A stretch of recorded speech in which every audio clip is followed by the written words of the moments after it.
Assalamualaikum warahmatullahi wabarakatuh. Waalaikumsalam. Bapak Dr. Dijo, izinkan saya Ari Binantari, calon guru penggerak angkatan 10 untuk ini Bapak melakukan wawancara. Di sini ada tugas di mana wawancara tersebut adalah pada materi CGP, pada materi 3.1 Bapak, terkait dengan bagaimana menilai atau pengambilan keputusan yang sering dilakukan oleh para pemimpin didasari oleh kebijakan-kebijakan yang sudah dilaksanakan gitu Bapak. Yang diminta sekarang ini adalah di mana hasil wawancara ini untuk kedepannya itu bisa menjadikan acuan para CGP termasuk saya untuk bertindak pada saat jika saya nanti menjadi pemimpin sebuah pembelajaran gitu Bapak di sekolah. Untuk pertanyaan pertama Bapak, selama ini Bapak Sartijo bagaimana caranya mengidentifikasi atau menangani sebuah kasus yang merupakan dilema etika atau bujukan moral. Di sini dilema etika itu sendiri Bapak, dilema etika itu sendiri adalah situasi di mana Bapak harus memilih dua pilihan. Dilema etika itu dua pilihan itu antara benar tetapi menurut Bapak bertentangan dengan yang masyarakat atau mungkin komite atau mungkin apa dewan guru gitu Bapak, sehingga Bapak harus melakukan suatu keputusan di mana menitik beratkan pada kebaikan moral gitu Bapak untuk etika itu, dilema etika itu. Kemudian di sini Bapak bisa menceritakan kepada saya apa saja praktek baik yang sudah Bapak lakukan selama menjabat atau memimpin sebuah lembaga yaitu sekolah Bapak. Monggo persilakan. Praktek baik dari yang selama ini kita hadapi untuk menyelesaikan sebuah kasus atau masalah yang mungkin masalah itu sulit, tapi kalau kita istilahnya cerna, kalau kita pahami, kalau kita dalami, mungkin juga pasti ada jalan keluar. Misalnya peristiwa yang pernah kami lakukan yaitu pada waktu menjelang semester misalnya masalah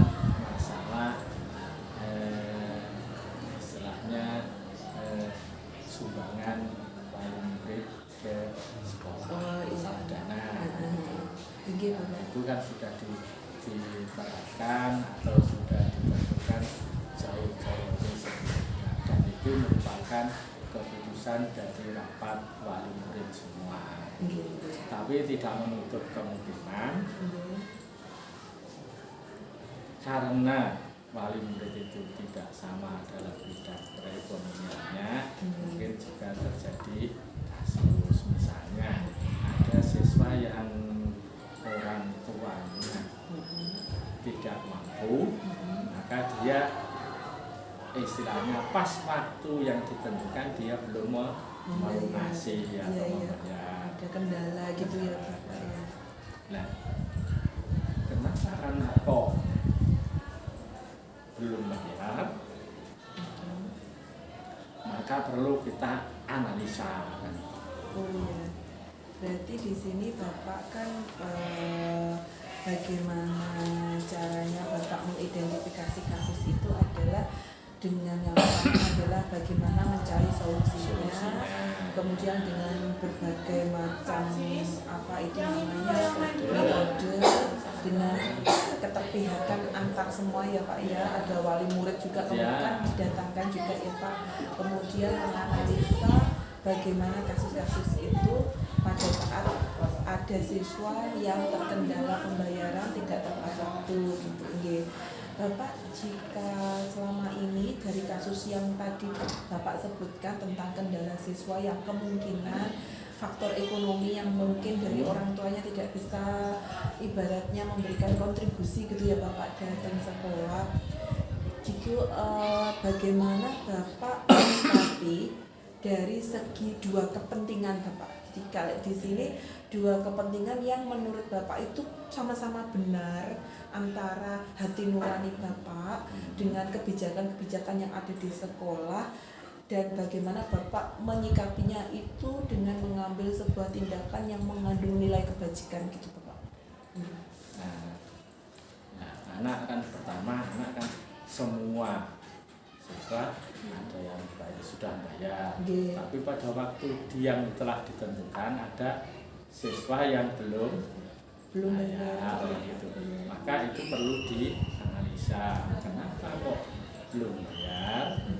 Kadang-kadang siswa ditanya, kadang-kadang kan dia ya 100% benar, kadang-kadang juga mungkin beberapa siswa sendiri.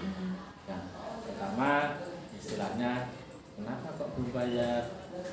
Siswanya mengatakan belum diberi orang tua, kan gitu.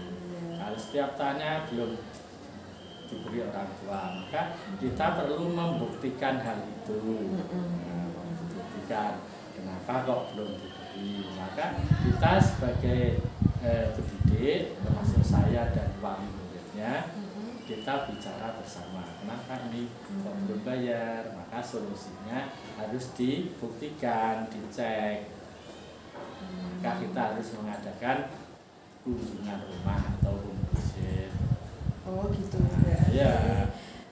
Untuk langkah-langkah yang akan Bapak Sarkijo ambil dari menyikapi kasus tersebut, itu langkah-langkahnya adalah dengan pendekatan dulu ya Pak ya, pendekatan ke siswa dulu ya Pak ya, pendekatan ke siswa, kemudian melakukan bukti-bukti atau mengumpulkan bukti-bukti yang ada sebelum membuat keputusan itu ya Pak ya. Kemudian langkah selanjutnya tadi adalah Bapak melakukan kunjungan ke rumahnya, memprogramkan kunjungan ke rumah. Itu untuk membuktikan apa betul siswa mengatakan seperti itu. Kalau misalnya kenapa Bapak memberikan langkah-langkah untuk menyelesaikan kasusnya itu dengan berkunjung ke orang tua? Kenapa kok tidak memanggil orang tuanya ke sekolah gitu Bapak? Ada alasan tertentu tidak Bapak? Iya, karena kalau memanggil orang tua merepotkan. Nah, untuk itu kita yang harus ke rumah orang tua. Jadi itu juga salah satu dari tindakan Bapak menjadikan supaya mungkin saja orang tuanya mungkin malu atau gimana ya Bapak ya? Bukan. Biar orang tuanya percaya keberadaan guru yang ada di sekolah tersebut. Oh gitu, dengan melakukan kunjungan. Selanjutnya Bapak, setelah kita buktikan dengan kunjungan itu, kita amati, kita buktikan, kita tanyakan pada orang tuanya. Setelah hasil pengamatan itu, baru kita putuskan langkah apa yang harus kita lakukan, kan gitu. Untuk langkah selanjutnya apa ya Pak? Dari hasil kunjungan itu memang anak tidak salah, memang dari orang tua belum punya, kan gitu, belum memberi. Berarti anak sudah berkata jujur dan orang tua juga belum, ibaratnya juga pengennya juga melunasi, cuma pada saat itu mungkin ada terkendala ya Pak ya, ada terkendala ekonomi. Kemudian Bapak, hal-hal apa yang sekiranya dari tadi langkah-langkah yang sudah Bapak lakukan itu yang merupakan yang paling efektif dalam mengerucut pada satu keputusan gitu Pak? Setelah kita amati itu dari rumah, di kunjungan ke rumahnya, maka kita bisa mengambil istilahnya Nah, kita analisa, kita ambil keputusan. Nah, ternyata siswa tadi tidak berbohong. Jadi dari keterangan siswa dan kunjungan kita, maka kita dapat istilahnya tarik kesimpulan dan kita bisa membuat kebijakan. Di antaranya siswa tersebut dibebaskan dari dana iuran tadi, sehingga yang lain membayar uang iuran, yang siswa yang tidak mampu tersebut kita bebaskan, kan gitu keputusannya. Berarti mengambil analisa itu tadi ya Bapak ya, mengambil analisa kemudian mengambil kesimpulan bahwa ternyata memang kondisi dari realnya, kenyataannya di rumah pun seperti itu ya Pak ya, ada kekurangan sehingga bukan maksud orang tuanya juga tidak melunasi itu ya Bapak ya. Okay. Bapak dalam melakukan suatu keputusan yang tadi itu Bapak ingin untuk membebaskan siswa ya Bapak ya. Apakah ada tantangan Bapak dalam misalnya ada kendala saat mungkin Bapak mengutarakan dari sebuah keputusan dari Bapak itu tadi ada pro dan kontra kan pasti begitu ya Bapak? Ada tantangan nggak Pak di situ Pak? Nah, selama ini yang kami lakukan yaitu dengan cara setelah kebijakan kunjungan visit kemudian kita rapatkan, rapatkan untuk menyepakati apakah anak ini bisa dibebaskan karena keadaannya seperti ini. Kalau memang toh misalnya ada trik-trik tertentu, kalau misalnya kalau dibebaskan kok jadi iri dengan temannya, maka kita bisa antar guru itu bisa membuat solusi. Biasanya saya menggunakan istilah untuk menangani hal itu. Solusinya adalah dengan cara bapak angkat. Bapak angkat itu bagaimana Bapak ya untuk solusi? Bapak angkat atau ibu angkat itu maksudnya beban anak tersebut itu bisa dimintakan bantuan kepada bapak ibu. Oh begitu Bapak. Oh berarti di sini Bapak melakukan suatu keputusan itu menimbang jika ada pro dan kontra tadi ya Pak ya, pasti ada tantangan dan kendala.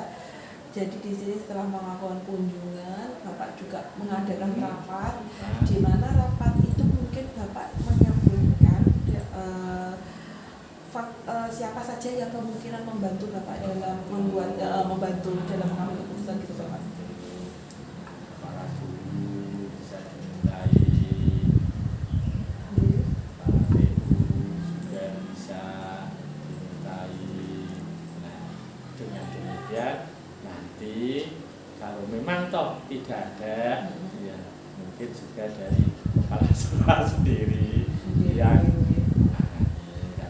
kalau misalnya pernah Bapak selain dari lingkup sekolah intern ya Bapak ya, dari dalam mungkin apakah pernah Bapak meminta faktor penunjang untuk membantu mengambil sebuah keputusan itu dari luar Dewan Guru gitu Bapak? Ya karena ini selama ini yang pernah kami lakukan karena ini intern di sekolah, maka ya kita rebut di sekolah. Solusinya ya kita carikan di sekolah. Kalau tidak ada dari guru, TU, maka ya harus kepala sekolah sendiri yang harus terjun menangani hal itu. Maksudnya kalau gurunya tidak mau menalangi siswa itu, tidak mau memberikan bantuan, maka kita sendiri yang harus terjun menangani. Ataukah memang kalau semuanya tidak bisa harus kita masukkan ke lembaga. lembaga. Misalnya anak ini khusus, anak ini harus tidak ditarik. Itu kan keputusan lembaga. Meskipun yang lain-lain ditarik, anak ini karena ekonominya misalnya orang tuanya kurang dan kita tidak mampu istilahnya bantu, tidak mau bantu, maka harus kita masukkan ke lembaganya sehingga anak ini tidak usah ya, alias anak ini harus digratiskan dari semua tarikan atau iuran yang ada. Terima kasih Bapak, tadi sudah ada gambaran gitu Bapak ya, ternyata mengambil sebuah keputusan bagi seorang pemimpin itu juga harus mengedepankan hati nurani juga ya Bapak ya, bagaimana kita itu menyikapinya sebuah kasus. Jika ada kendala pro ataupun kontra, itu seorang pemimpin juga harus bisa merangkul semuanya gitu ya Bapak ya. Dan juga yang terakhir itu jadi pemimpin harus berani mengambil risiko. Ya risikonya yaitu kalau bukan tidak semuanya tidak bisa, maka ya harus ditanggung kepala sekolah sendiri. Bertanggung jawab ya, gitu ya Bapak ya. Risikonya seperti itu.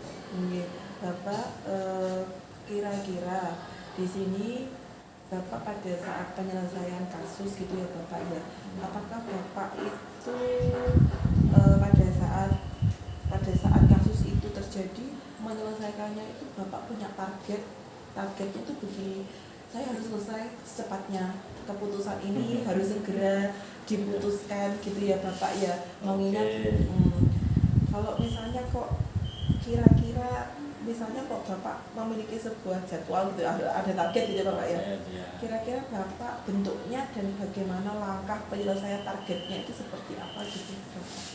Ya, tadi misalnya kalau memang itu masalah iuran dalam rangka sumatif kan gitu, biasanya kalau di sekolah kan ditarik iuran itu harus lunas semua sebelum sumatif kan gitu.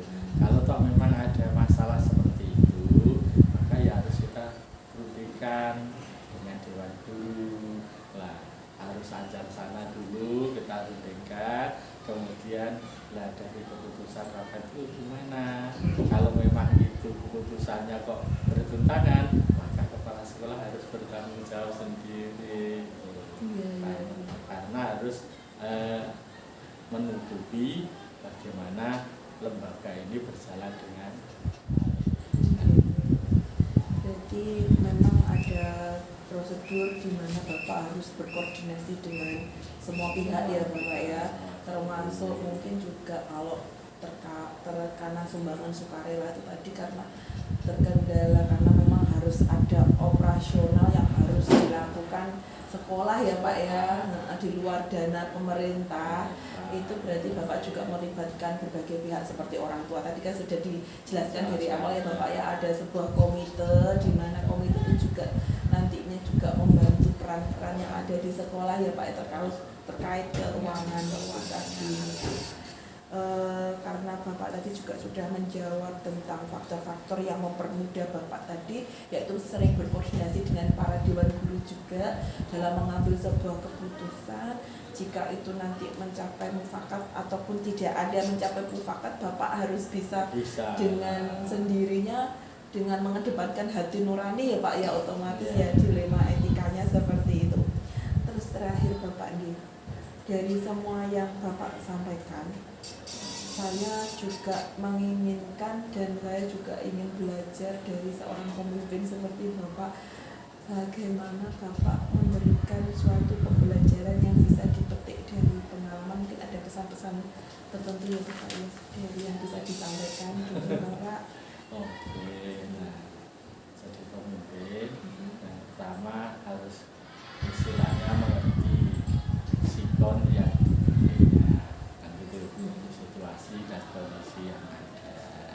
Kemudian untuk merubah sebuah istilahnya ketentuan tertentu, maka itu perlu persiapan, perlu penanganan dan perlu perjuangan. Merubah kebijakan itu juga tidak mudah ya Pak perlu waktu. Kadang-kadang karena waktu itu dulunya mudah karena diberi waktu, prosesnya kemudian terjadilah kemudahan gitu. Karena apa?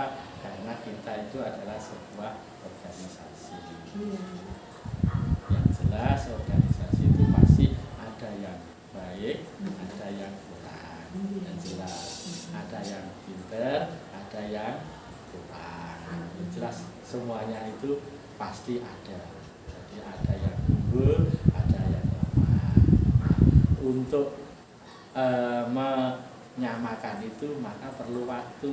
Kadang-kadang suatu ketika kita ingin menyamakan, tapi karena waktunya mepet tidak mungkin bisa, maka harus diberi waktu. Kadang-kadang dibiarkan dengan sendirinya, waktunya longgar, bisa tersendiri, sehingga keputusannya itu mudah. Karena manusia itu satu sama lain pasti ingin memperbaiki diri. Jadi pergesekan antar teman, antar organisasi.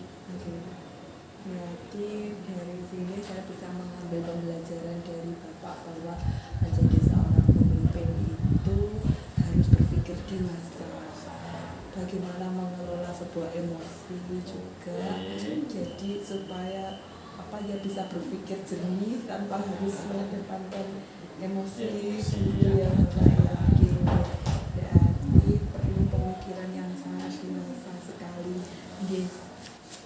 Bapak, karena di sini saya diberikan kesempatan untuk mewawancarai seorang pemimpin di Bapak, dan salah satunya adalah pimpinan yang ada di instansi saya yaitu SMP Negeri 2 Grep.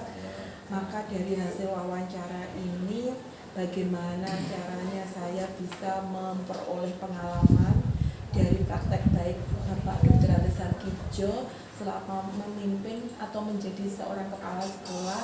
Di sini saya banyak sekali belajar gitu loh Bapak, bahwa semuanya itu pemimpin itu harus memiliki jiwa-jiwa besar ternyata untuk bisa mengelola sebuah kasus gitu ya Pak ya. Jadi Bapak, terima kasih banyak atas ilmu dan praktek baik serta pengalamannya. Saya pribadi mohon maaf jika pada saat proses wawancara ini ada salah atau mungkin sikap yang kurang berkenan dari saya sendiri Bapak. Begitu saja Bapak, terima kasih banyak. Saya akhiri dulu wawancara.